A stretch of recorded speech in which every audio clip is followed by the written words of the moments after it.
எம்பெருமானே, திருவேங்கட மலையிலே நின்றும் பரமபதத்திலே இருந்து நீண்ட பார்க்கடலிலே கண் வளர்ந்தருளி ஒப்பற்ற பூமியை அளந்து ஒப்பற்ற அந்த பூமியை வயிற்றிலே வைத்து வராகமாய் ஒப்பற்ற அந்த பூமியை குத்தி எடுத்து நன்றாய் சென்ற நாள்களிலே நல்ல உயிரான பயிர்களை படைத்து அப்போது அந்த மனிதர்களுக்கு தங்கள் தங்கள் குணங்களுக்கு தக்கபடி அடையத்தக்க தேவதைகளை ஏற்படுத்தி இப்படிகளாலே நன்மை செய்தருளின பரமபுருஷன் நீ என்றோ?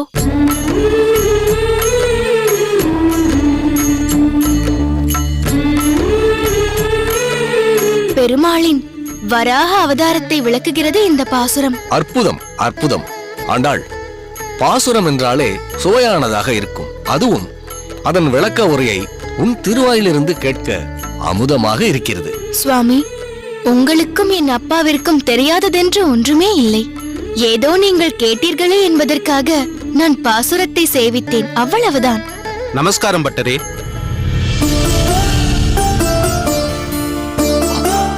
அடடே, நமஸ்காரம் கோவர்தனா. எப்போது வந்தீர்கள்? இப்போதுதான், சிறிது நேரத்துக்கு முன்புதான் வந்தோம். பார்த்து பல மாதங்களாகிவிட்டன. என்ன கமலவள்ளி, வைத்த கண் வாங்காமல் ஆண்டாளையே பார்த்து கொண்டிருக்கிறாய்? இல்லை, நீங்கள் சொன்னது போல் பாசுரத்தின் விளக்கத்தை நேர்த்தியாக தெள்ளத் தெளிவாக கூறினாள். பார்க்கவும் பவ்யமாகவும் பாந்தமாகவும் இருக்கிறாள். யார் பெற்ற பெண்ணோ? பெற்றவர் பக்கத்தில் தான் இருக்கிறார். இவர்தான் சுதர்சனம். நமஸ்காரம். நமஸ்காரம். இது இவரது மகள் ஆண்டாள். நமஸ்காரம் அம்மா. அப்பா, நான் அகத்திற்கு செல்கிறேன், நேரமாகிறது. சரி, பார்த்து செல். நானும் சிறிது நேரத்தில் வந்து விடுகிறேன். சரியப்பா, வருகிறேன் சுவாமி.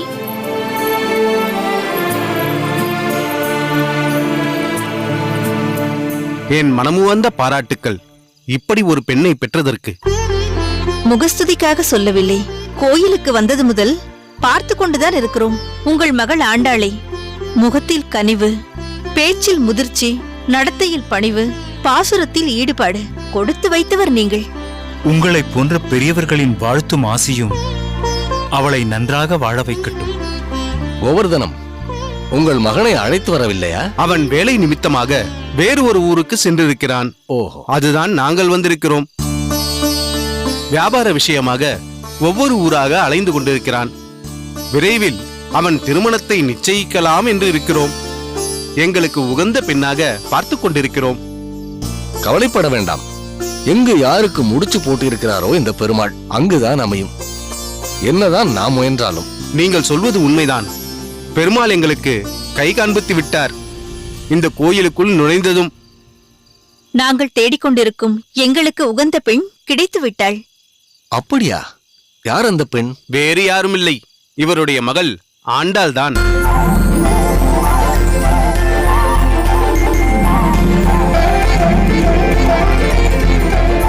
உங்கள் மகளுக்கு திருமணமாகவில்லை என்று நினைக்கிறேன். ஏதாவது வரன் பார்த்துக் கொண்டிருக்கிறீர்களா? பார்க்க ஆரம்பிக்க வேண்டும். அதற்காகத்தான் எனக்கு தெரிந்த ஒரு ஜோசியரிடம் இவளுடைய ருது ஜாதகத்தை கொடுத்திருக்கிறேன். அப்படியானால் உங்கள் மகளை என் மகனுக்கு பார்க்கலாமே.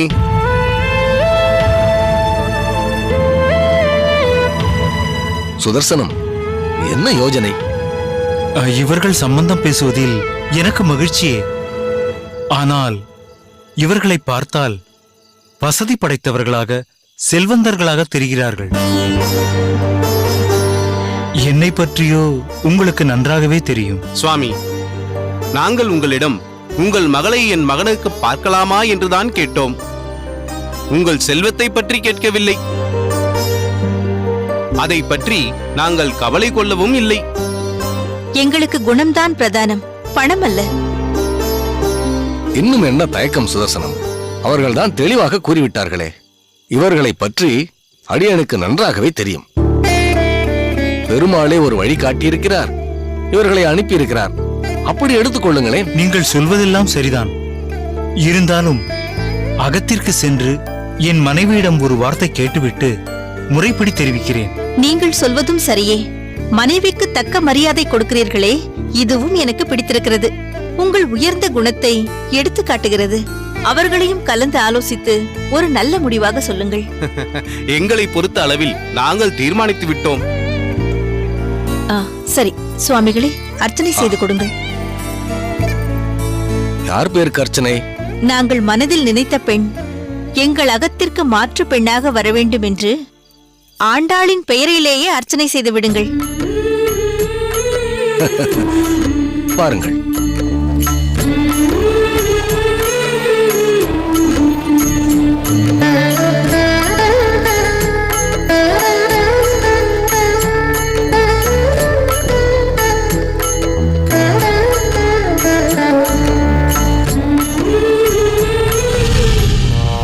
செந்தழலே வந்தழலை செய்திடினும் செந்தழலே வந்தழலை செய்திடினும் செங்கமலம் அந்தரம் சேர் செங்கமலம் அந்தரம் சேர் வெண்கதிரோர் கல்லால் அலராவால் வெண்கதிரோர் கல்லால் அலராவால் வெந்துயர் வீட்டா விடினும் வெண்ணுயர் வீடாவிடினும் விற்றுவ கோட்டம்மா விற்றுவ கோட்டம்மா உன் அந்தமில் சீர்கல்லால் உன் அந்தமில் சீர்கல்லால் அகம் குழைய மாட்டேனே அகம் குழைய மாட்டேனே. சிவந்த நெருப்பானது அருகில் வந்து வெப்பத்தை செய்தாலும் செந்தாமரையானது ஆகாயத்தில் பிரகாசிக்கும் கடுமையான கிரணங்களையுடைய சூரியனுக்கு மலருமே அல்லாது அந்த நெருப்புக்கு மலராது. வித்துவ கோட்டம்மா, அனுபவித்தே கழிய வேண்டிய எனது கொடிய பாவங்களை நீ போக்காவிட்டாலும் உன்னுடைய எல்லையில்லாத கல்யாண குணங்களுக்கல்லாது மற்றொன்றுக்கு நான் நெஞ்சுருக மாட்டேன்.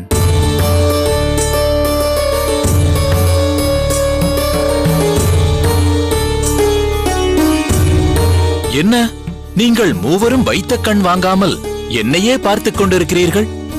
ஏதேனும் பிழையாக சொல்லிவிட்டேனோ? பிழையா? மூவருமே பிரமிப்பில் மூழ்கி இருக்கிறோம் கதிரேசா, உன்னுடைய புலமையை பார்த்து. கதிரேசா, எவ்வளவு காலமாக பாசுரம் சேவித்துக் கொண்டிருக்கிறாய்? மிகவும் துல்லியமாக பாசுரம் சேவிக்கிறாய். பாசுரத்தை நன்கு சேவிப்பது காலத்தை பொறுத்ததல்ல, கவனத்தை பொறுத்தது. இது கூட எனது கருத்தல்ல, சின்னசமான் கூரேசரின் கருத்து. தவறாக எடுத்துக்கொள்ளவில்லை என்றால் ஒரு விஷயம் கேட்கலாமா? என்னிடம் எந்த ஒளிவு மறைவும் கிடையாது. எதுவாக இருந்தாலும் வெளிப்படையாகவே கேளுங்கள். எனக்கு தெரிந்தவரை பதில் அளிக்கிறேன். பொதுவாக இப்படிப்பட்ட சத் விஷயங்களை உயர்ந்த குலத்தவர்கள்தான் ஆர்வமாக கற்றுக்கொள்வார்கள். அவர்களுக்குதான் அதில் நாட்டம் அதிகமாக இருக்கும். நாங்களும் அதன் பொருட்டுதான் இங்கு வந்திருக்கிறோம். ஆனால் வேறு ஒரு குலத்தை சேர்ந்த நீ பாசுரத்தில் தேர்ச்சி பெற்றவனாக இருப்பது பிரமிப்பாக இருக்கிறது. இதில் பிரமிப்படைய எதுவும் இல்லை. குலத்திற்கும் ஞானத்திற்கும் எந்த சம்பந்தமோ ஸ்நான பிராப்தியோ இல்லை. ஆர்வமும் ஈடுபாடும் தான் அவசியம். இதையும் நானாக சொல்லவில்லை. எங்களது குருநாதர் ராமானுஜரின் கருத்து இதுதான். கற்களையும் கனியாக்கும் ஆற்றல் படைத்தவர் எங்களது ஆசான் ராமானுஜர்.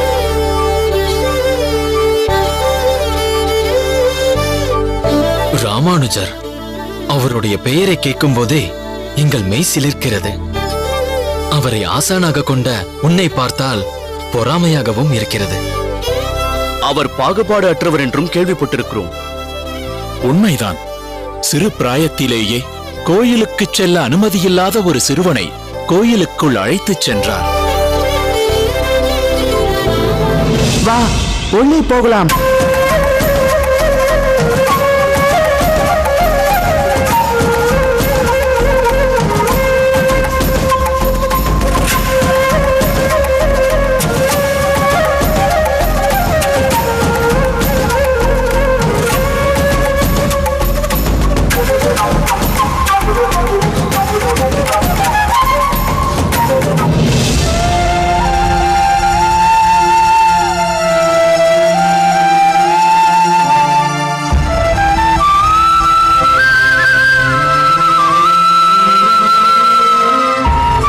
அவர் செய்தது நற்செயல் என்றாலும் அதனால் ஏற்பட்ட விளைவு மிகவும் பயங்கரமானது.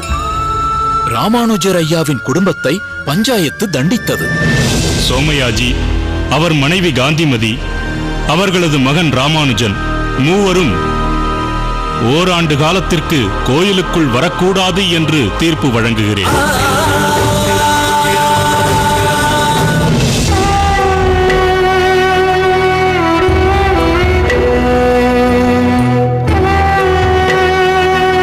ராமானுஜர் ஐயாவின் குடும்பத்தை ஊர் ஒதுக்கினாலும் ஸ்ரீபெரும்புதூரில் வீற்றிருக்கும் ஆதிகேசவன் அவர்களை ஒதுக்கவில்லை. அந்த ஆதிகேசவனே ராமானுஜர் ஐயாவின் இல்லம் தேடி வந்தார்.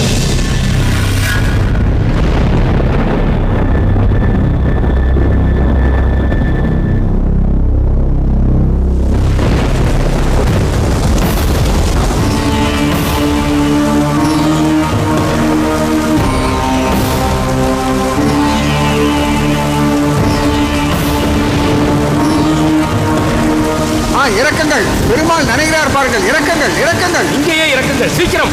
வேண்டாம் வேண்டாம், இன்னும் சற்று தூரம் சென்று அங்கே இறக்கிக் கொள்ளலாம். சும்மா இருங்கள் ஐயா, பெருமாள் நனைந்து விடக் கூடாது. சோமயாஜியின் வீட்டிலேயே இறக்குங்கள். ஆமாம், இறக்குங்கள். பார்த்து. சரிங்க சாமி, பார்த்து. பொறுமையா இருக்கு.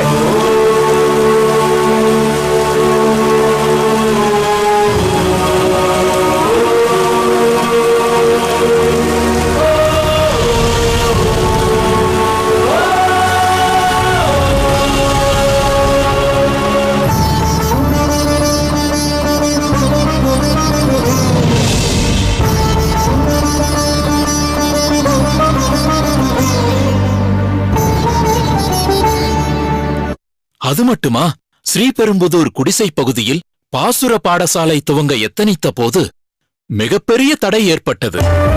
பாசுர வகுப்பு தொடங்கினால் குடிசை மக்கள் கள்ளு குடிப்பதை விட்டு விடுவார்கள், அதனால் நம் தொழில் பாதிக்கும் என்று அதை தடுக்க முயன்ற கள்ளு வியாபாரியே ராமானுஜர் ஐயாவிடம் சரணடைந்து தன் தொழிலையே விட்டுவிட்டார். இது போன்ற பல பல சம்பவங்கள் நிகழ்ந்துள்ளது. அவர்களை எல்லாம் மாற்றியவர் ராமானுஜர். அப்படிப்பட்டவர் அடியேனிடம் மாற்றம் கொண்டு வந்தது மிக மிக சாதாரண செயலே. கதிரேசா, நீ என் வயதை ஒத்தவன் என்பதால் இதுவரை நீ வா போ என்றே உன்னை ஒருமையில் அழைத்துக் கொண்டிருந்தேன். அது தவறு என்பதை இப்பொழுது உணர்கிறேன். உங்கள் பாசுர புலமைக்கு நான் சிரம் தாழ்த்தி தங்களை வணங்குகிறேன். உண்மைதான் கதிரேசா, நீ வாசிக்கும் பாசுரம் எங்கள் நெஞ்சத்தில் பாய்கிறது. தினம்தோறும் வாசித்து அதை கடைப்பிடிக்க வேண்டும் என்று தோன்றுகிறது. தம்பி கதிரேசா, நீ என்னை விட வயதில் சிறியவனாக இருந்தாலும் ஞானத்தாலும் ஒழுக்கத்தாலும் உயர்ந்தவள். உண்மையை சொல்ல போனால் நீதானப்பா எங்கள் எல்லோருக்கும் குரு. அடேடே, அப்படியெல்லாம் சொல்லாதீர்கள். இவையெல்லாம் பெரிய பெரிய சொற்கள். அடியேன் சாமானியன். கூரேசன் ஐயாவிற்கு துணையாக பாடசாலையை நிர்வகித்துக் கொண்டிருக்கிறேன், அவ்வளவே. ஏதோ சில பாசுரங்கள் தெரிந்து வைத்திருக்கிறேன் என்பதால் நீங்கள் ஆர்வமாக கேட்டதற்காக சேவித்தேன், அவ்வளவுதான். அதை வைத்து அடியேனை மிகவும் உயர்த்தி பேசாதீர்கள். நீங்கள் பாராட்ட வேண்டியது கூரேசன் ஐயாவையும் அவருக்கு ஆசானான ராமானுஜர் ஐயாவையும் தான். என்ன கதிரேசா, ராமானுஜரை பற்றி அளவலாவிக் கொண்டிருந்தாய் போல் இருக்கிறது. ஆம், அவருடைய பிரதாபங்களையும் புரட்சிகளையும் பிரஸ்தாபித்துக் கொண்டிருந்தேன். அடியேன் இந்த பாசுர வகுப்பை கூடத்தில் நடத்தி கொண்டிருக்கிறேன் என்றால் அதற்கு முழு காரணமே ராமானுஜர் தான். அவர் மூலம்தான் அடியனுக்கும் இதில் ஈடுபாடு ஏற்பட்டது. அவரை பற்றி பேச பேச, அவர் புரிந்த சாகசங்களை கேட்க கேட்க அவரை நாங்களும் சந்திக்க வேண்டும் என்ற ஆவல் அதிகரிக்கிறது.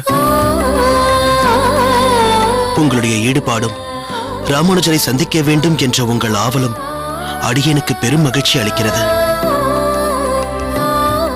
அன்று அடியனின் தந்தை சொன்னது போல் இளைஞர்கள்தான் வருங்காலத்தை, அடுத்த தலைமுறையை நடத்திச் செல்பவர்கள். ஆனால் எங்களுக்கோ நீங்கள் தான் வழிகாட்டி.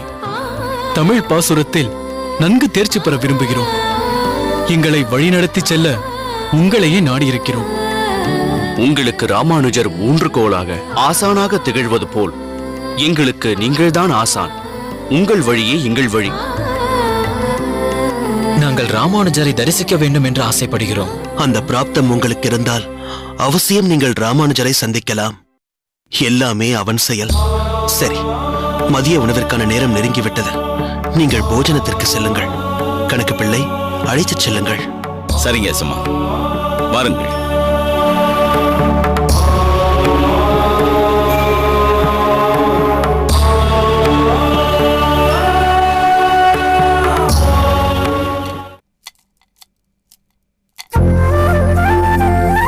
பல்லாங்குழியும் பரமபதமும் வெறும் விளையாட்டு மட்டுமல்ல, வாழ்க்கையின் தத்துவங்களை போதிக்கின்றன என்று பட்டர் சுவாமி அடிக்கடி சொல்வார். அப்படி என்ன தத்துவம் அடங்கியிருக்கிறது இதில்? பல்லாங்குழி நமக்கு கணக்கு பாடத்தை கற்றுத் தருகிறது, சேமித்து வைப்பதன் நன்மையை விளக்குகிறது. பரமபதத்தை பற்றி கேட்கவே வேண்டாம், வாழ்க்கையின் ஏற்ற இறக்கத்தை பற்றி விளையாட்டு மூலமாகவே புரிய வைக்கிறது. பல சமயங்கள் உன்னை நினைத்து எனக்கு வியப்பாக இருக்கிறது. என்னவெல்லாம் தெரிந்து வைத்திருக்கிறாய்! பொது விஷயங்கள், பாசுரத்தின் விளக்கங்கள், உலக விஷயங்கள் என்று மிகுந்த அறிவாற்றல் உடையவளாக இருக்கிறாய். நீ இப்படி சொல்கிறாய், ஆனால் எனக்கோ சில சமயங்களில் சற்றே அதிக பிரசங்கித்தனமாக நடந்து கொள்கிறேனோ என்று தோன்றுகிறது. அன்று அப்படித்தான் அண்ணன் தம்பி இருவர் பாகப் பிரிவினை என்று கோயிலுக்கு வந்திருந்தனர்.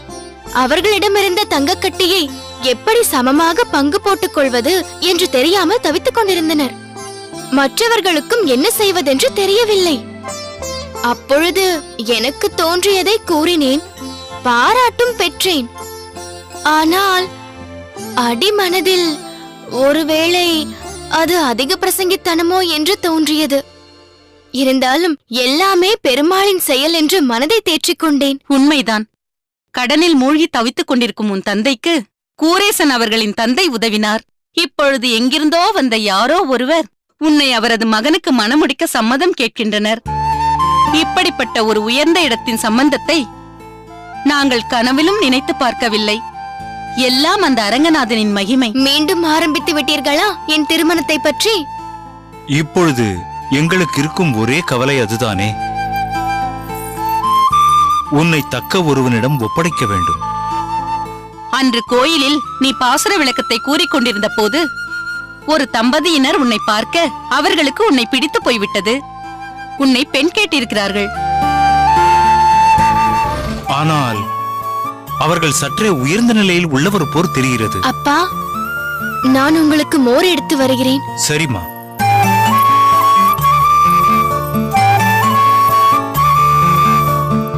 அதை பற்றித்தான் அவர்கள் அன்றே கூறிவிட்டார்களே, நாங்கள் பெண்தான் கேட்கிறோம், பொருள் கேட்கவில்லை என்று. மேற்கொண்டு ஆக வேண்டியதை கவனிப்போம். அதற்காகத்தான் ஆண்டாளின் ஜாதகத்தை பெற்று வர ஜோசியரை பார்க்க சென்றிருந்தேன். அது என்னவோ தெரியவில்லை, நான் போகும் சமயம் அவர் தன் அகத்தில் இருப்பதில்லை. இப்பொழுதும் அங்கிருந்துதான் வருகிறேன். இது 2வது முறை அவரை பார்க்க சென்றது. நாம் ஜாதகம் கொடுத்த வேளை அவர் ஜாதகத்தில் அதிர்ஷ்டம் அடித்திருக்கிறது போலும். அவரை பிடிக்கவே முடியவில்லை. சுவாமி, ஜாதகத்தை அவரிடமிருந்து பிறகு வாங்கிக் கொள்ளலாம். அதற்கு முன் பிள்ளை வீட்டாரிடம் நமது சம்மதத்தை தெரிவித்து விட்டு வாருங்கள். இப்படி ஒரு சம்பந்தம் அமைவது மிகவும் கடினம். ஏணி வைத்தால் கூட எட்டாத சம்பந்தம் இது. பட்டர் சுவாமிகளை பார்த்து மேற்கொண்டு பேச சொல்லுங்கள். இருந்தாலும் ஜாதகத்தை ஜோசியரிடம் இருந்து நாளையோ நாளை மறுநாளோ மீண்டும் சென்று பாருங்கள். இம்முறையும் அவரை பார்க்க முடியாவிட்டால் வேறு ஜோசியரிடம் ஜாதகத்தை கொடுத்து விட்டால் போகிறது. அப்படி இல்லை, முதலாக இவரிடம்தான் ஆண்டாளின் ஜாதகத்தை கொடுத்திருக்கிறேன். அவரும் சாதாரண ஜோதிடர் அல்ல, மிகவும் பிரபலமானவர். ஆண்டாளை பற்றி வானளாவ புகழ்ந்திருக்கிறார். அவரிடமிருந்து ஜாதகத்தை திரும்ப கேட்பதற்கு எனக்கு மனம் இடம் கொடுக்கவில்லை. நீங்கள் கூறுவதும் சரி. அதற்காக ஒரு நல்ல இடம் வரும்பொழுது அதை விட்டுவிட முடியுமா? அதற்காக தான் மீண்டும் ஒரு முறை அவரை பார்த்துவிட்டு வர சொன்னேன். இதனிடையில் பிள்ளை வீட்டாரையும் சந்தித்து விடுங்களேன். பெருமாள் சந்நிதியில்தான் அவர்களை சந்தித்தோம். அங்கேயே அவர்களை சந்தித்து நமது சம்மதத்தையும் தெரிவித்து விடுகிறேன். எல்லாவற்றையும் அந்த பெருமாளையே சாட்சியாக வைத்து செய்து விடுவோம். இந்தாருங்கள் அப்பா மோர். எல்லாம் நல்லபடியாக முடிய வேண்டும் என்று நீயும் அந்த பரந்தாமனை பிரார்த்தித்துக் கொள்.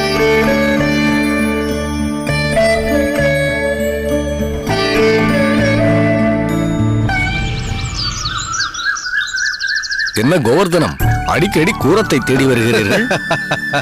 உங்கள் கூரத்திலிருந்து பெண்ணெடுக்கிறோம் அல்லவா, அதுதான் அடிக்கடி வந்து போக வேண்டியிருக்கிறது. என் மகனிடம் நடந்தவைகளை கூறினேன். மிகவும் சந்தோஷப்பட்டான். அவன் நலன் கருதி நாங்கள் எடுத்துக்கொள்ளும் அக்கறையை மிகவும் பாராட்டினான். பெண் பார்க்கும் சம்பிரதாயத்தை கூட வேண்டாம் என்று சொல்லிவிட்டான் என்றால் பாருங்களேன். அடடா, இவன் தான் சத்புத்திரன். இப்படிப்பட்ட ஒருவனை கணவனாக அடைய ஆண்டாள் கொடுத்து வைத்திருக்க வேண்டும். பட்டரே, ஒரு முக்கியமான விஷயத்தை அவர்களிடம் நாம் தெரிவித்தாக வேண்டும். நகை நட்டு சீர்சினத்தியை பற்றியா? அதெல்லாம் ஒன்றுமில்லை பட்டரே. அன்று எங்களை பார்த்த சுதர்சனம் நாங்கள் ஏதோ பெரிய செல்வந்தர்கள் என்றும் வசதி படைத்தவர்கள் என்றும் எண்ணிக்கொண்டிருக்கிறார். ஏதோ ஓரளவுக்கு வசதி இருக்கின்றதே தவிர அவர் கற்பனை செய்து வைத்திருப்பது போல் மிக உயர்ந்த நிலையில் எல்லாம் நாங்கள் இல்லை. இதை அவரிடம் அவசியம் தெரிவித்தாக வேண்டும். இதனால் பிற்காலத்தில் ஏதேனும் பிரச்சனைகள் வந்துவிடலாம் அல்லவா, அதற்காகத்தான். நீங்கள் சொல்வதும் சரியே.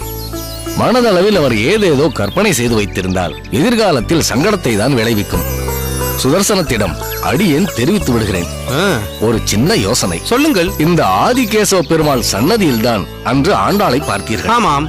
பிடித்தும் போய்விட்டது. ஆகையால் திருமணத்தையும் இந்த கோயிலிலேயே வைத்துக் கொண்டால் மிகவும் நன்றாக இருக்கும். ஆஹா, இது மிகவும் நல்ல யோசனை தானே. இங்கேயே வைத்துக் கொள்ளலாம். ஆனால் அன்று சுதர்சனத்திடம் பேசிய போது மனைவியிடம் கலந்து ஆலோசித்து விட்டு பிறகு கூறுகிறேன் என்றார். ஆனால் அதற்கு பின் எந்த தகவலும் இல்லை. அதுதான் தங்களை பார்த்து அவர் ஏதேனும் தங்களிடம் கூறினாரா என்று தெரிந்து கொள்ளலாம் என்று வந்தேன். அதோ சுதர்சனமே வந்து கொண்டிருக்கிறார். வாருங்கள் சுவாமி, உங்களை பற்றித்தான் பேசிக் கொண்டிருந்தோம். அன்று இவரிடம் உங்கள் மனைவியை கலந்து ஆலோசித்து விட்டு தெரிவிக்கிறேன் என்று சொன்னீர்கள். அதன் பிறகு எந்த தகவலும் இல்லையே. உங்கள் இருவருக்கும் அடியேனின் நமஸ்காரம். நமஸ்காரம். நமஸ்காரம். தாமதத்திற்கு வருந்துகிறேன். என் மனைவிக்கும் இதில் பரிபூர்ண சம்மதம். அப்படி என்றால் உடனே தெரிவித்திருக்கலாமே. இப்பொழுது பாருங்கள், இவர் உங்களை தேடி வந்திருக்கிறார். உடனடியாக நான் வராததற்கு காரணம் இருக்கிறது சுவாமி. எங்களை பற்றி ஏதாவது விவரங்கள் தெரிந்து கொள்ள வேண்டுமா? சற்று முன்புதான் பட்டரிடம் கூறிக்கொண்டிருந்தேன். நாங்கள் அதீத செல்வம் படைத்தவர்கள் என்று தாங்கள் எண்ணிவிடக் கூடாது. நாங்களும் நடுத்தர வர்க்கத்தை சேர்ந்தவர்கள்தான். அதை பற்றியெல்லாம் நான் எதுவும் கேட்கவோ கூறவோ இல்லை. ஆண்டாளின் ருது ஜாதகத்தின் பலாபலன்களை தெரிந்து கொள்வதற்காக எனக்கு தெரிந்த ஒரு ஜோசியரிடம் கொடுத்துள்ளேன். அதை தெரிந்து கொண்டு ஜாதகத்தையும் அவரிடமிருந்து பெற்று உங்களிடம் ஒப்படைக்கலாம் என்றிருந்தேன். ஓஹோ, அதுவும் சரிதான். செய்து விடுங்களேன். அதில் என்ன காலதாமதம்? அது ஆண்டாளின் ஜாதகம் அவரிடம்தான் இருக்கிறது. நன்றாக ஆராய்ந்து பார்த்துவிட்டு பிறகு பலன் கூறுகிறேன் என்று சொல்லிவிட்டார். அதன் பின் 2 முறை அவரை பார்க்க சென்றேன். ஆனால் அவரோ அகத்தில் இல்லை. அதனால்தான் உங்களை சந்திப்பதில் காலதாமதம் ஏற்பட்டு விட்டது. ஆண்டாளின் ஜாதகத்தை யாரிடம் கொடுத்திருக்கிறீர்கள்? வேறு யார், நமக்கு தெரிந்த மிகவும் பிரசித்தி பெற்ற நீலமேக ஜோசியரிடம்தான். அடடே, நீலமேகமா? எனக்கு அவர் மிகவும் நெருங்கிய நண்பராயிற்றே. அவரிடம்தான் உங்கள் மகள் ஜாதகத்தை கொடுத்து வைத்திருக்கிறீர்களா?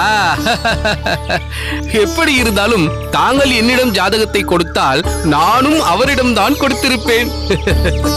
ஆனால் அவரை பார்ப்பதே மிகவும் கடினமாக இருக்கிறது. அடியேன் செல்லும் போதெல்லாம் அவர் அகத்தில் இருப்பதே இல்லை. எப்போதும் பிரயாணித்துக் கொண்டே இருக்கிறார். அதை பற்றியெல்லாம் தாங்கள் கவலை கொள்ள வேண்டாம். நீலமேகத்தை நான் பார்த்து பேசிக் கொள்கிறேன். சம்பிரதாயத்திற்காக 2 ஜாதகங்களையும் அவர் பார்க்கட்டும். கல்யாணத்தை விரைவில் வைத்துக் கொள்ளலாம். என் மகனும் சம்மதம் தெரிவித்து விட்டான். அப்படியா? மிக்க மகிழ்ச்சி. சரி சரி, நான் காலம் கடத்தாமல் நீலமேகத்தை சந்தித்து விட்டு வருகிறேன். பிறகு மேற்கொண்டு கல்யாணத்திற்குண்டான ஏற்பாடுகளை கவனிக்கலாம். சரி, நான் புறப்படுகிறேன். சுதர்சனம், நான் இவரை வழி அனுப்பி வைத்து விட்டு வருகிறேன். வாருங்கள். சரியா? வாருங்கள் வாருங்கள். நீலமேகம், நீலமேகம், வாருங்கள் சுவாமி, வாருங்கள். ஜோசியர் இருக்கிறாரா? ஆம், இருக்கிறார்.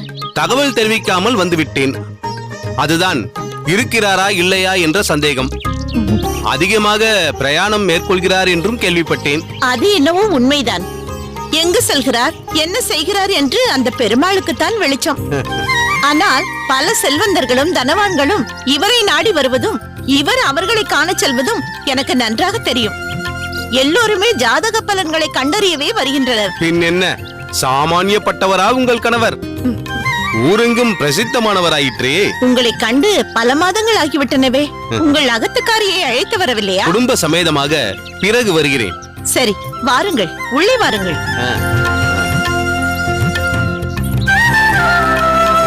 வாருங்கள், அமருங்கள்.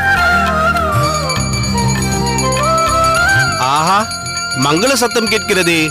நல்ல சகுனம் அம்மா. நீங்கள் உட்காருங்கள், இதோ வந்து விடுகிறேன்.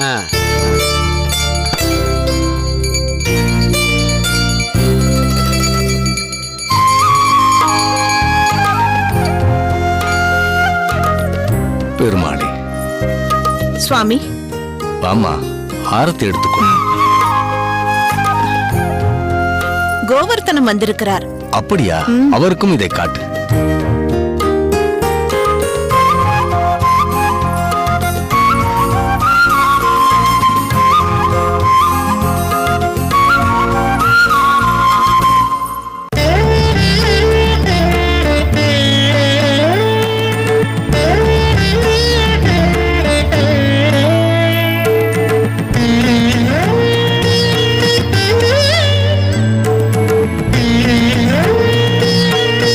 நமஸ்காரம். வாரும் கோவர்த்தனம். நமஸ்காரம் ஜெசி. அமருங்கள். இந்தாருங்க. மல்லிகா. சுவாமி. கோவர்த்தனத்துக்கு குடிக்க மோர் கொண்டு வா. ஆகட்டும் சுவாமி. காலையில் மேகமூட்டத்தை பார்த்ததுமே நினைத்துக் கொண்டேன், யாரோ வராதவர் வரப்போகிறார் என்று.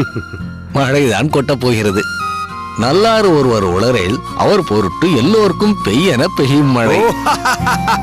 போதும் போதும், புகழாரமும் கேலியும் போதும், நிறுத்திக் கொள்ளுங்கள். பிறகு என்ன, பார்த்து 6 மாதங்களுக்கு மேல் ஆயிருக்குமா? அந்த கவலை வேண்டாம், இனி அடிக்கடி சந்திக்க வேண்டியிருக்கும்.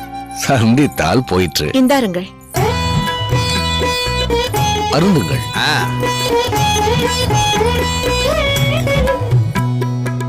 சங்கதி இல்லாமல் வரமாட்டீரே, சொல்லும், என்ன விஷயம்? நீங்கள் இருப்பீர்களோ மாட்டீர்களோ என்ற சந்தேகத்தில் தான் வந்தேன். இப்போதெல்லாம் அடிக்கடி வெளியூர் சென்று விடுகிறீர்கள்.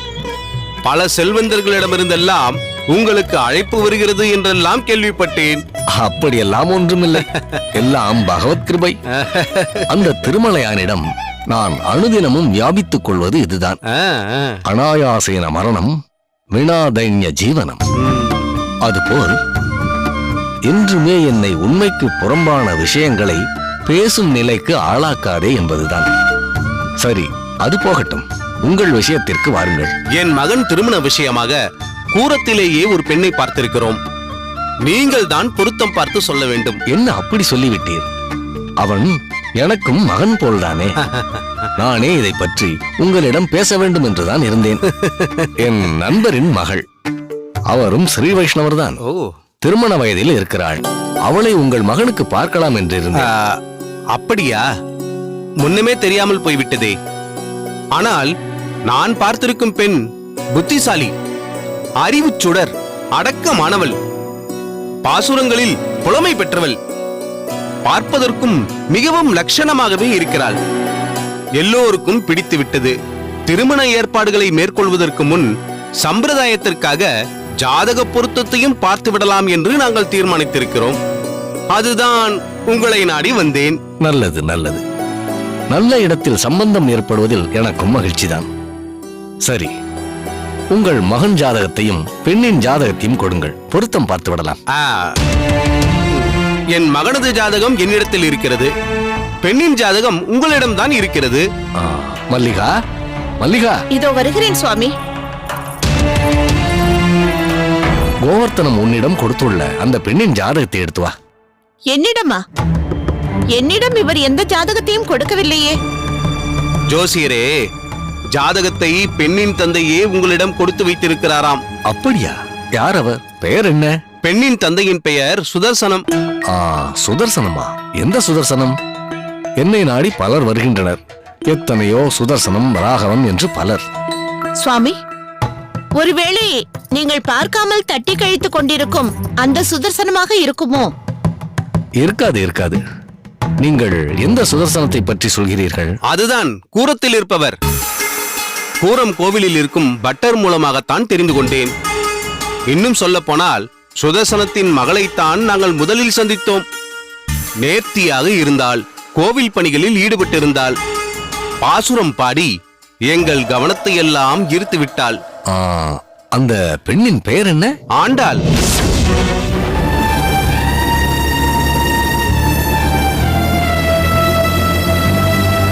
என்ன ஜோசியரே, ஏன் மௌனமாகிவிட்டீர்கள்? வேண்டாம், இந்த சம்பந்தம் வேண்டாம். வேண்டாமா?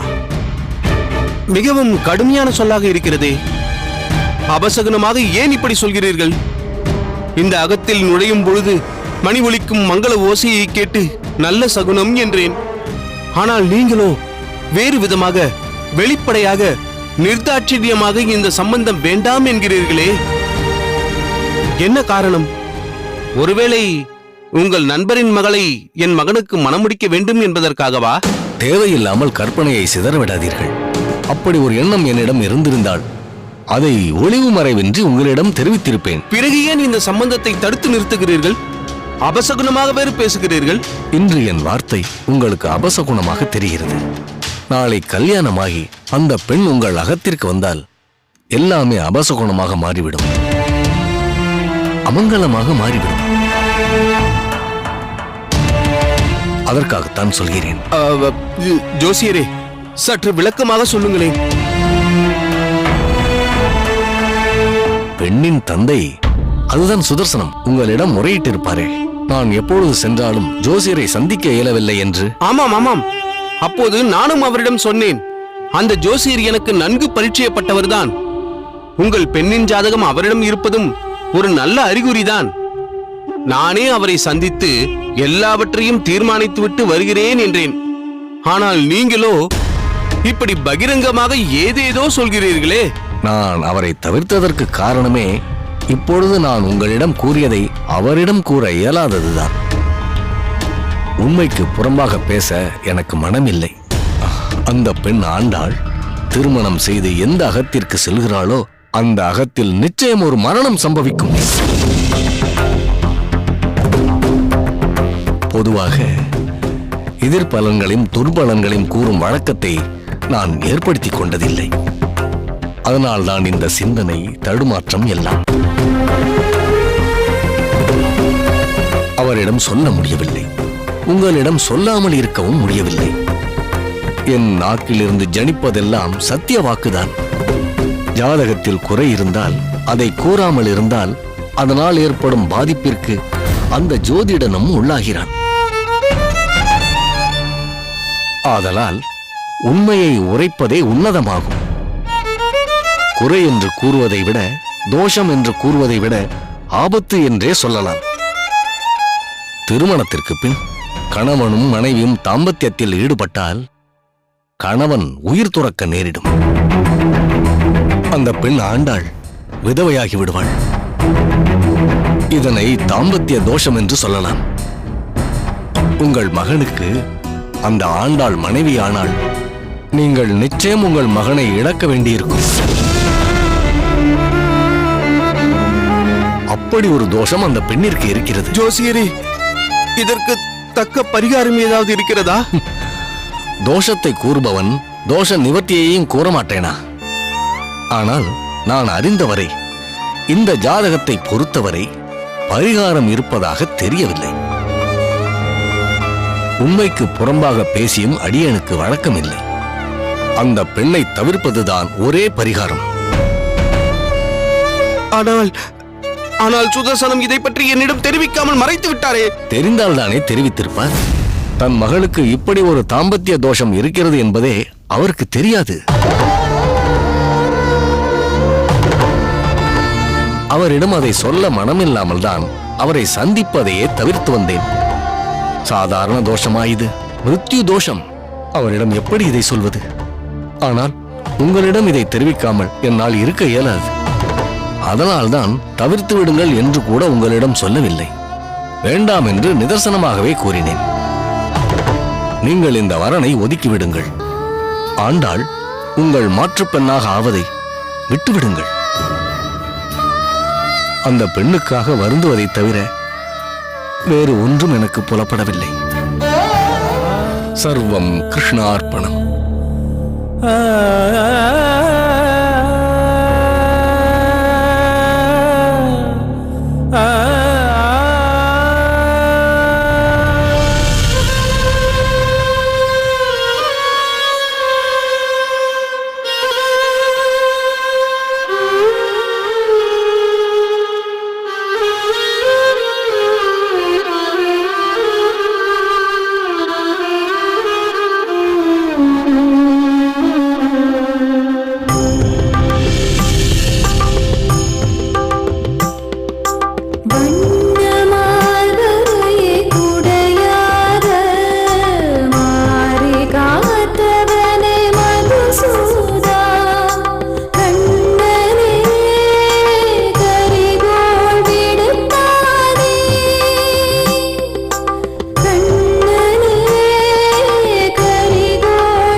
வாருங்கள் சுவாமி, ஆரத்தி எடுத்துக் கொள்ளுங்கள். இந்தாருங்கள் பிரசாதம்.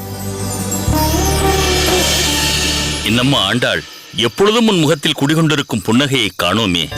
இடர்களை களைய வேண்டும் என்ற வகையில் பாசுரத்தை பாடிக்கொண்டிருக்கிறாய். அப்படி என்ன இடர் வந்தது உனக்கு? முதலில் என்னுடைய வந்தனத்தை ஏற்றுக்கொள்ளுங்கள். இடர்கள் என்று நான் குறிப்பிட்டது பொதுவாக நம்மை பீடித்துள்ள தோஷங்களைத்தான். தோஷங்களா? எதை தோஷங்கள் என்கிறாய்? பல பிறவிகள் செய்த பாவத்தால் தானே பிறவி என்ற தோஷமே நமக்கு கிடைத்திருக்கிறது. அதை கழிக்கத்தானே நமக்கு வாழ்க்கையே கிடைத்திருக்கிறது. அப்படி என்றால் புண்ணியம் செய்து பிறவிகளை போக்கிக் கொள்ள வேண்டும் என்கிறாயா? பகவானை சென்றடைவதற்கு புண்ணியங்களும் ஒரு தடை என்கிறார்களே ஆழ்வார்கள். காரணம், புண்ணியங்களை அனுபவிக்கவும் மீண்டும் ஒரு பிறவி எடுக்க வேண்டியிருக்கிறதே. அப்படி பார்த்தால் அதுவும் ஒரு விதமான தோஷமாக கொள்ள வேண்டியதுதான். ஓ, இந்த இடர்களை களையத்தான் பிரார்த்தனை செய்து கொண்டிருக்கிறாயா? ஆம் சுவாமி, மனதில் பல விதமான எண்ணங்கள் ஏற்படுகிறது. அதில் உள்ள குற்றங்கள், பேராசைகள் இவைகள் கூட தோஷமாக உள்ளதால் அவற்றை நீக்கினால்தான் பெருமாளின் பக்தி ஏற்பட்டு பிறகு அவனையே சரணாகவும் பற்ற முடியும். வாஸ்தவம்தான் அம்மா.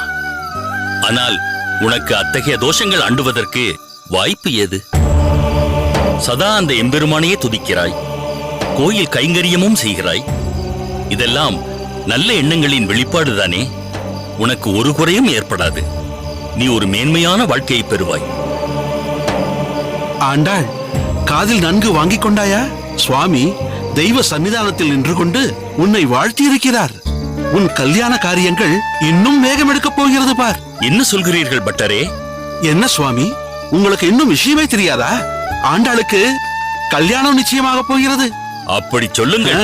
அதனால்தான் சுதர்சனத்தை சில நாட்களாக கண்ணில் பட காணோமா? மிகவும் நல்ல செய்தியை சொன்னீர்கள் பட்டரே. அம்மா ஆண்டாள், உன் கல்யாணம் அமோகமாக நடக்கும். நீ 16 பெற்று பெருவாழ்வு வாழ்வாய்.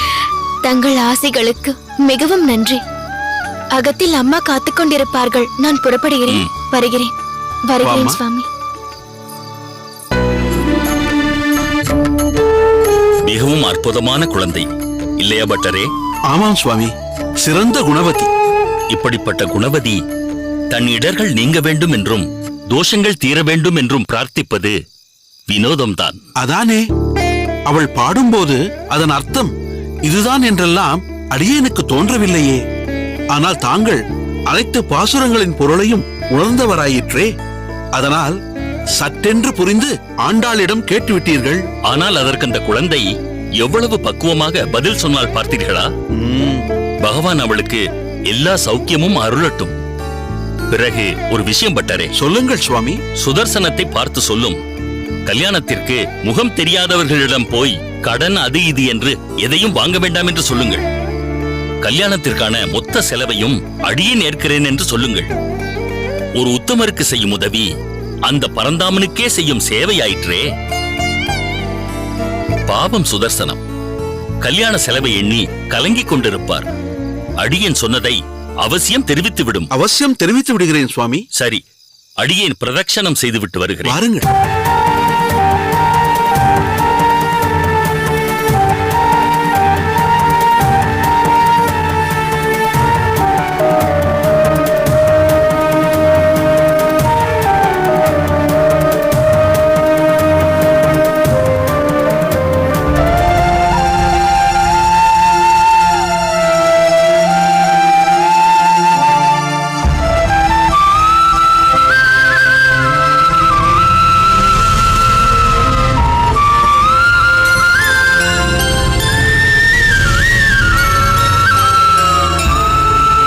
நமஸ்காரம் சுவாமி. அடடே சுதர்சனம், வாரும் நமஸ்காரம்.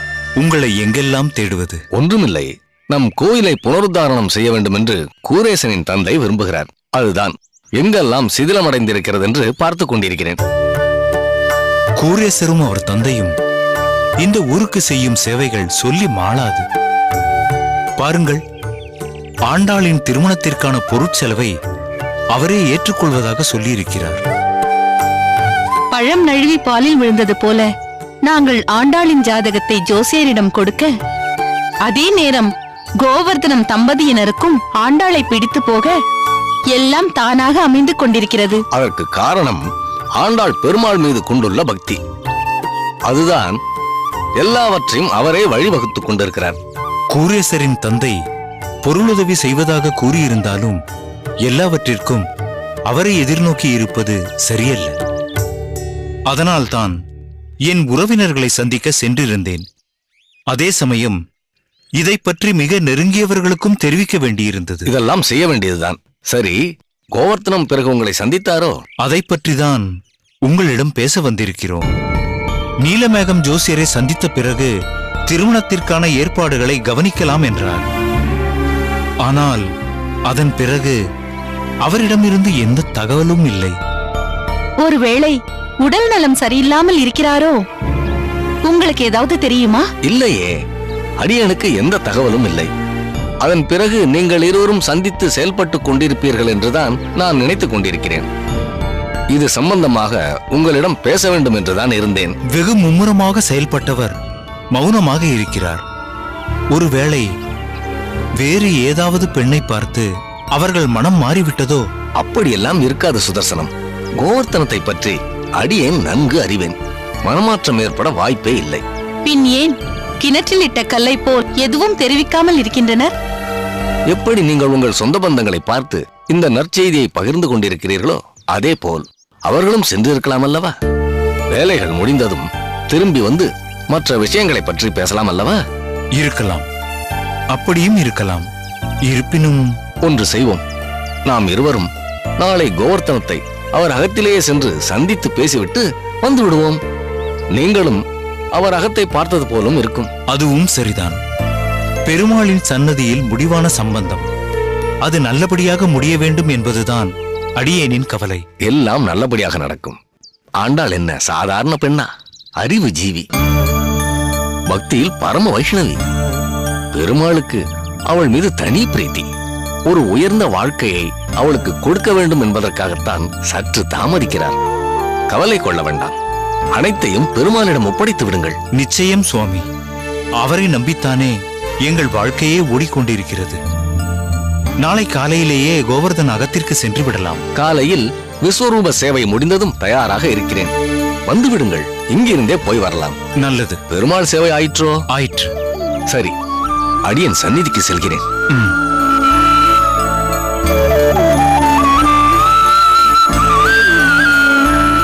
கலி முற்றிவிட்டது.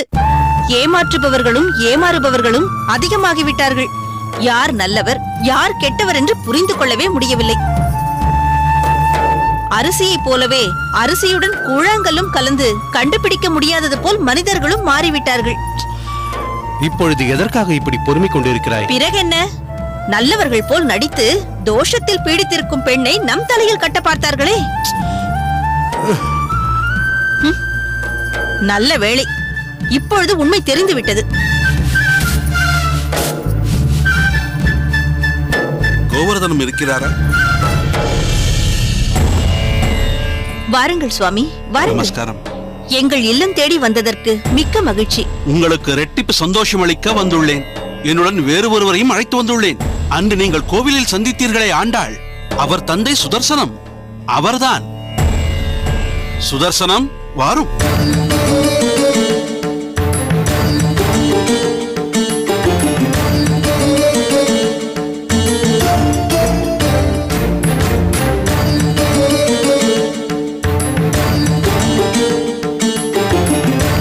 நமஸ்காரம். எதற்காக இவரை அழைத்து வந்திருக்கிறீர்கள்?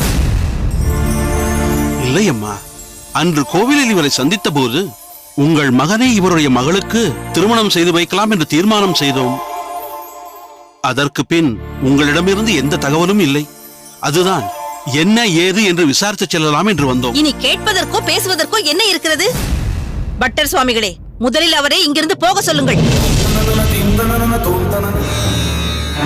கமலவல்லி, வாருங்கள் பட்டரே. நமஸ்காரம். வாருங்கள் சுதர்சனம். இவரிடம் தேவையில்லாமல் பேச வேண்டாம். போக சொல்லுங்கள் இவரை. நீங்களாவது சொல்லுங்கள், என்ன நடந்தது? நாங்கள் வந்து உங்களை சந்திப்பதில் ஏதேனும் காலதாமதமாகி விட்டதா? அதையெல்லாம் எதுவும் பேச விரும்பவில்லை. கமலவல்லி, நீ உள்ளே போ.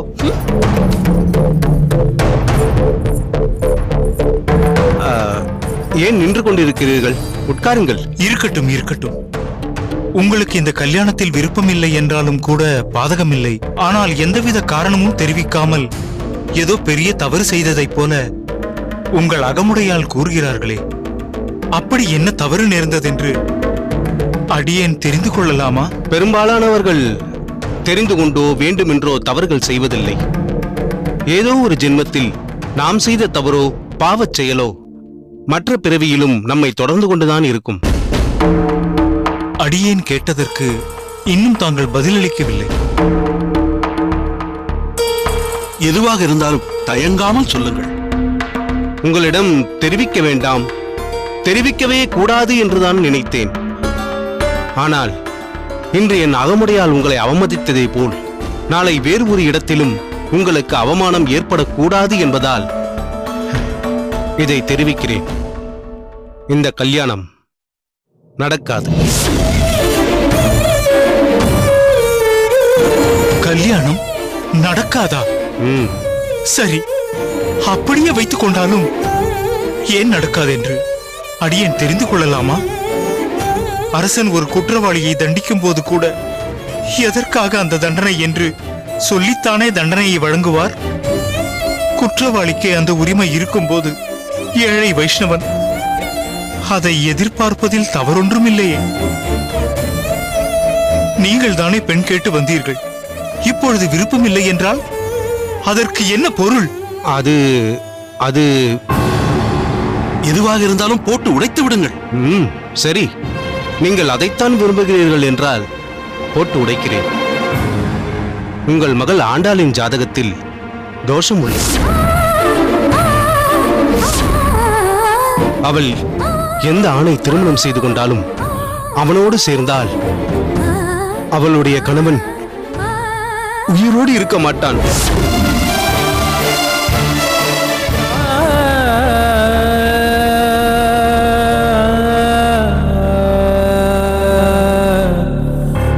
சுதர்சனம், உங்கள் மகளை எங்களுக்கு எல்லா விதத்திலும் பிடித்திருக்கிறது.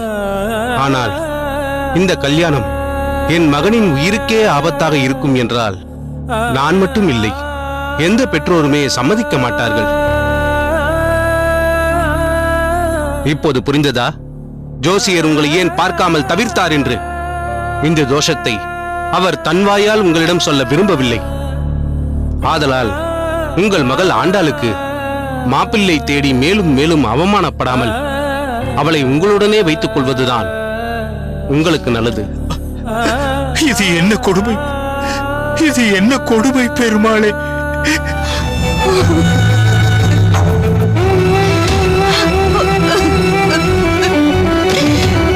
யோசனி,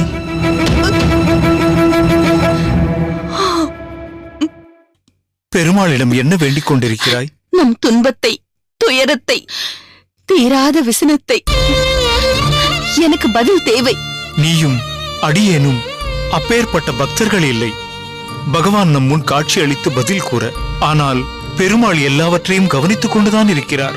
அவர் கவனித்துக் கொண்டுதான் இருக்கிறார் என்றால் ஏன் பேசாமல் இருக்கிறார்?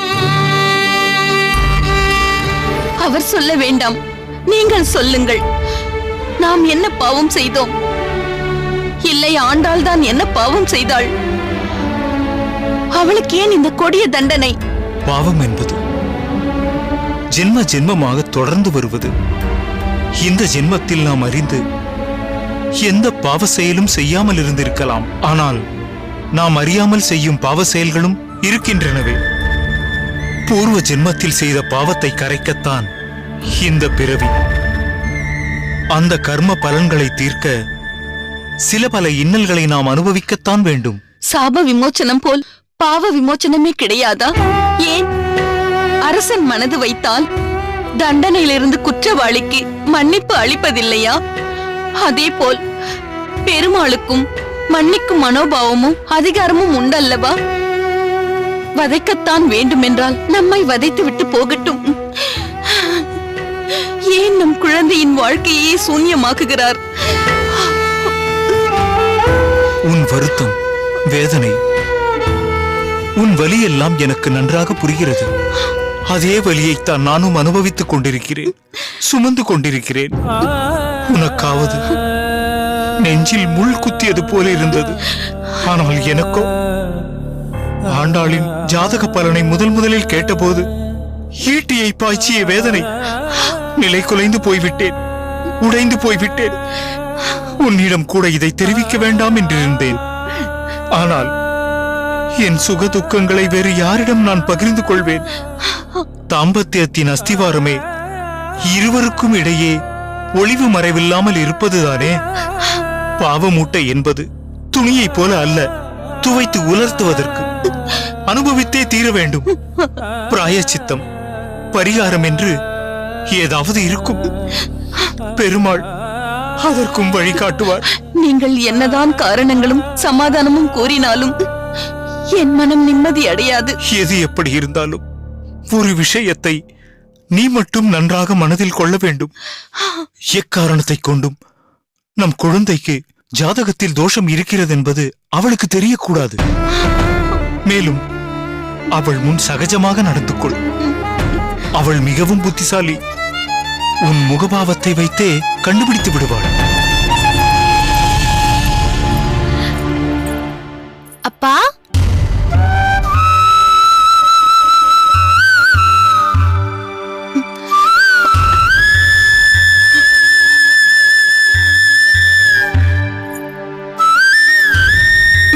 லோச்சனி, ஆண்டாள் வருகிறாள். வா ஆண்டாள். கோயிலில் இருந்து வருவதற்கு இன்று ஏன் தாமதித்து விட்டாய்? இது என்ன மாலை? அதை ஏன் கேட்கிறீர்கள்? இன்று எதிர்பாராத விதமாக ஒரு சம்பவம் நிகழ்ந்தது. வழக்கம் போல் அர்ச்சனை, அபிஷேகம், ஆராதனை எல்லாம் நடந்து முடிந்த பிறகு பிரசாதம் கொடுக்கும் பொழுது எதிர்பாராத விதமாக பட்டர் சொன்னார்,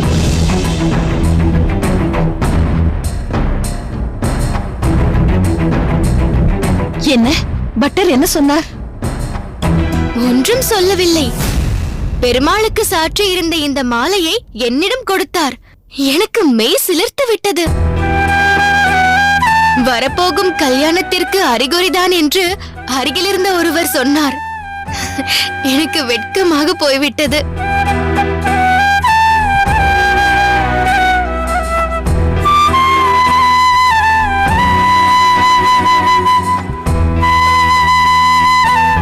நான் இவ்வளவு சந்தோஷமாக சொல்லிக் கொண்டிருக்கிறேன், உங்கள் முகம் வாட்டமடைந்திருக்கிறதே. அம்மாவின் கண்களும் லேசாக கலங்கியது போல் இருக்கிறதே. அது ஒன்றும் இல்லை அம்மா. சில சமயம் சந்தோஷ மிகுதியிலும் கண் கலங்கும் அல்லவா? அதன் வெளிப்பாடுதான் இது. லோச்சனி, குழந்தை வந்துவிட்டாள். போஜனத்திற்கு நேரமாகிவிட்டது. நீ போய் எல்லாவற்றையும் எடுத்து வை. நீயும் கை கால் சுத்தம் செய்து விட்டு வா. எல்லோரும் சேர்ந்து உண்போம்.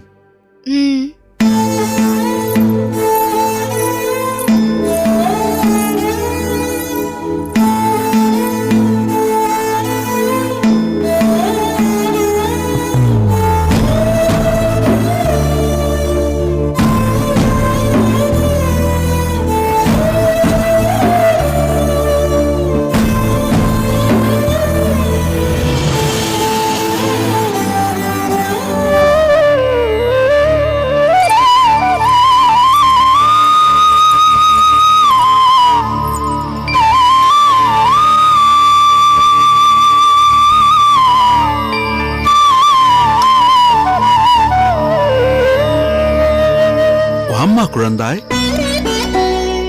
ஏதேது வழக்கமாக சாமந்தி பூக்கள் தான் பறித்துக் கொண்டு வருவாய், இன்று தாமரை பூ கொண்டு வந்திருக்கிறாய். நிறைய கொண்டு வர வேண்டும் என ஆசைதான், ஆனால் கையில் கொண்டது இவ்வளவுதான். ஆமாம், எங்கிருந்து கிடைத்தது இவ்வளவு தாமரை புஷ்பங்கள்?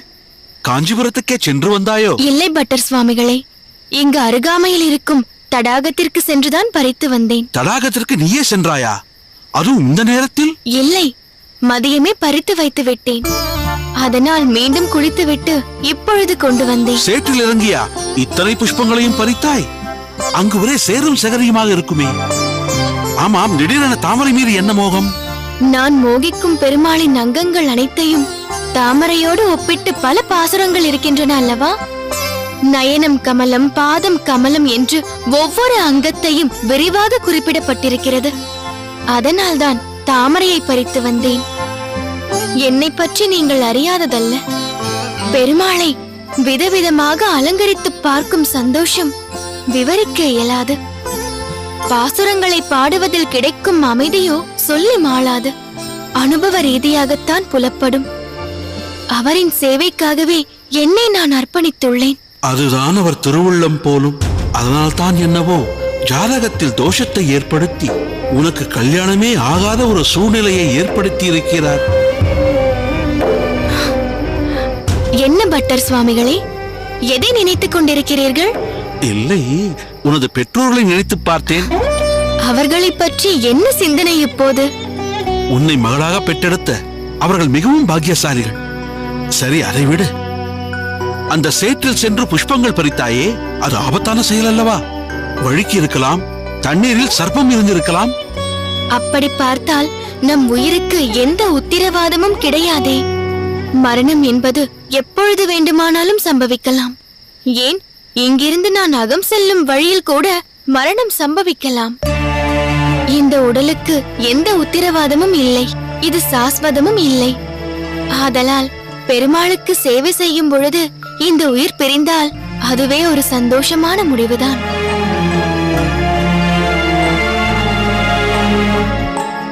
என்ன ஆண்டாள், இன்று ஒரே தத்துவமாக பொழிந்து தள்ளுகிறாய்? தோன்றியதை சொன்னேன்.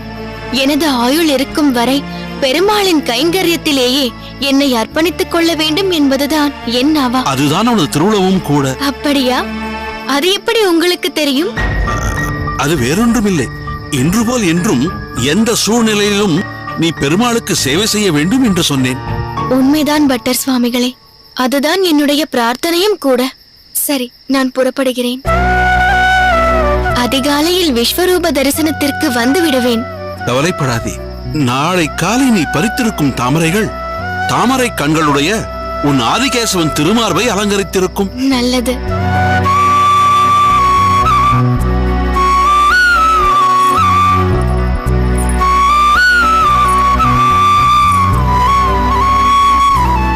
சுவாமி நமஸ்காரம். நமஸ்காரம். வாருங்கள்.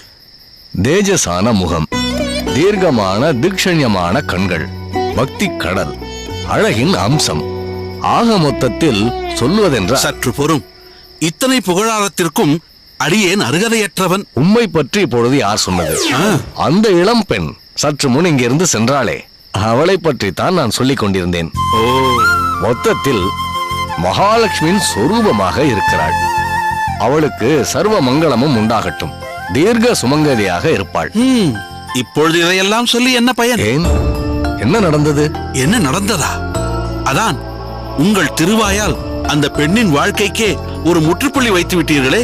சற்று புரியும்படியாக கூறுங்கள். இந்த பெண் வேறு யாருமில்லை, சுதர்சனத்தின் மகள் ஆண்டாள். சற்று முன் சொன்னவையெல்லாம் இப்பொழுது மீண்டும் சொல்லுங்களேன். இந்த குழந்தைதான் ஆண்டாளா? ஆமாம். இவளுடைய தோஷத்தை பற்றி உங்களுக்கு எப்படி தெரியும்? ஆண்டாளுக்கு பார்த்த பிள்ளை வீட்டிற்கே சென்றோம். உண்மையை தெரிந்து கொண்டோம். நீங்கள் ஏன் சுதர்சனத்தை தவிர்க்கிறீர்கள் என்பதையும் புரிந்து கொண்டோம். என்னை நினைத்தே நான் நொந்து கொள்கிறேன். நான் பார்க்கும் தொழிலையும் வெறுக்கிறேன். ஆனால் உதறி தள்ள முடியாமல் தவிக்கிறேன். நான் ஜாதகத்தை பார்த்து வெறும் பலனை மட்டும் சொல்பவன். ஆனால் இவரோ எல்லோரையும் காத்து ரட்சிப்பவர். ஆண்டாளைப் போல அவரையே துதிக்கும் பக்தையை கைவிட மாட்டார். இப்பொழுதும் சொல்கிறேன், ஆண்டாளுக்கு சர்வ மங்களமும் உண்டாகும். உங்களுடைய இந்த வாக்கு பலிக்கட்டும் சுவாமி, பலிக்கட்டும்.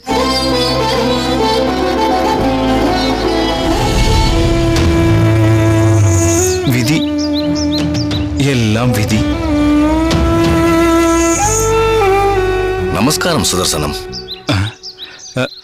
நமஸ்காரம். உங்களிடம் சற்று பேச வேண்டும். தெரிகிறது, சொல்லுங்கள். எதுவும் சொல்ல முடியாததால் தான் உங்களை பார்ப்பதே நான் தவிர்த்து கொண்டிருந்தேன். அதற்காக என்னை மன்னிக்க வேண்டும். பெரிய வார்த்தைகள் எல்லாம் சொல்லாதீர்கள். நீங்களோ மிகவும் பிரபலமான ஜோதிடர், அடியேனோ சாமானியன். என்னிடம் மன்னிப்பு கேட்கிறீர்கள்? மிகவும் உயர்ந்த ஜோதிடன் என்ற மமதையில் தான் இருந்தேன். ஆனால் பகவானோ உங்கள் மூலம் எனக்கு ஒரு நல்ல போதனையை கொடுத்து விட்டான். ஜோதிடன் என்று கூறியதுமே ஒரு உயர்ந்த நிலையை அடைந்து விட்டேன் என்ற இருமாப்பு, தலைகணம், இது எல்லாமே என்னுள் குடிகொண்டு விட்டது. அதற்கு ஏற்றவாறு எல்லோரும் என்னை மதிக்கவும் செய்தனர். சிலர் என்னை கடவுளுக்கு நிகராக புகழ்ந்ததும் உண்டு.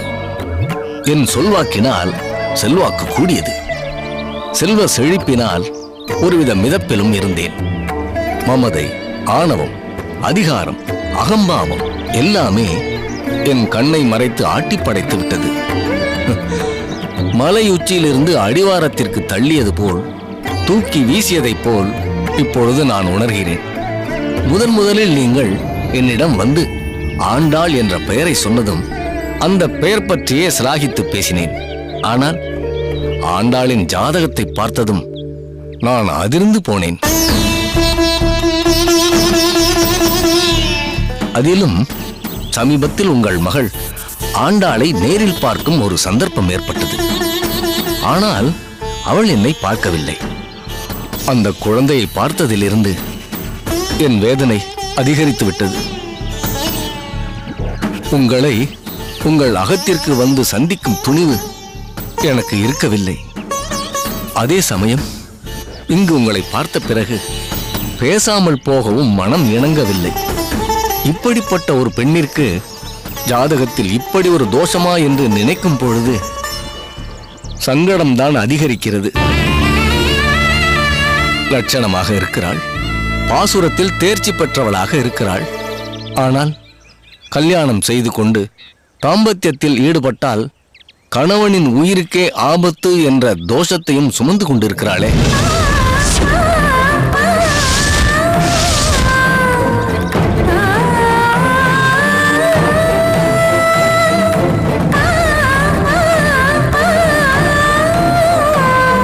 இதை சொல்லும் போதே என் உடல் நடுங்குகிறது.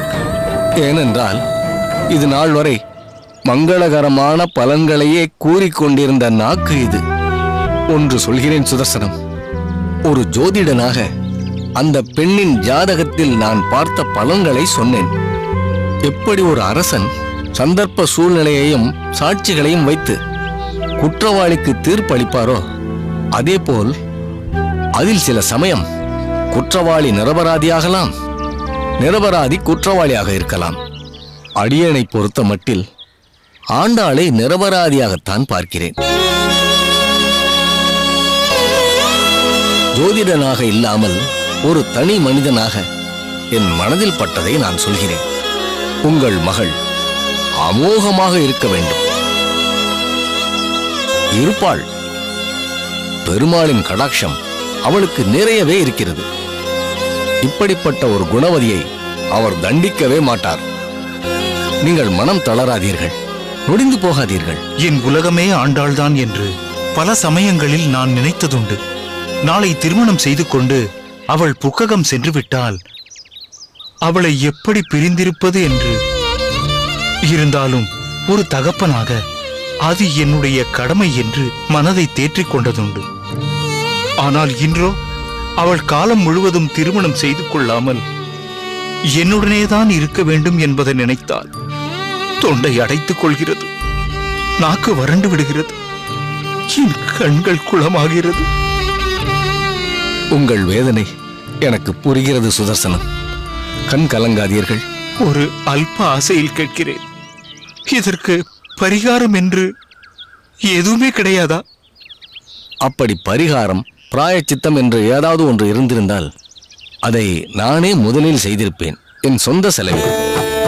அந்த அளவிற்கு இந்த தோஷம் தீவிரமாக உள்ளது. தாம்பத்திய உறவை உள்ளடக்கியதுதான் கல்யாணம். அந்த உறவே ஏற்படக்கூடாதென்றால் கல்யாணமே அர்த்தமற்றதாகிறது. இருந்தாலும் நீங்கள் மனம் தளர வேண்டாம் சுதர்சனம். சமாதானம் கூறுவது சுலபம். அதை அனுபவிப்பவனுக்குத்தான் அதன் ஆழமும் தாக்கமும் தெரியும். அந்த குழந்தையை பார்க்கும் ஒவ்வொரு க்ஷணமும் அடியேனும் என் மனைவியும் படும் பாடு எங்களுக்குத்தான் தெரியும். துடிதுடித்து போகிறோம். அதுவும் இந்த தோஷத்தை பற்றி அவளுக்கு எதுவும் தெரியாது என்பதால் அவள் முன் சகஜ நிலையில் நாங்கள் இருப்பதைப் போல் நடிக்க வேண்டிய கட்டாயம். அதுதான் எங்கள் வேதனையின் உச்சகட்டம். புரிகிறது சுதர்சனம். ஆனால் இப்பொழுது ஆத்மார்த்தமாக சொல்கிறேன், பெருமாள் நிச்சயம் உங்களுக்கு கை கொடுப்பார். தைரியமாக இருங்கள், நல்லதே நடக்கும். நன்றி ஜோசியரே. என் மீது அக்கறை கொண்டு என்னை பார்த்து பேசி என் வேதனையை பகிர்ந்து கொண்டதற்கு நன்றி. சரி, நான் உத்தரவு வாங்கிக் கொள்கிறேன். பெருமாள் உங்களை காத்தருள்வார்.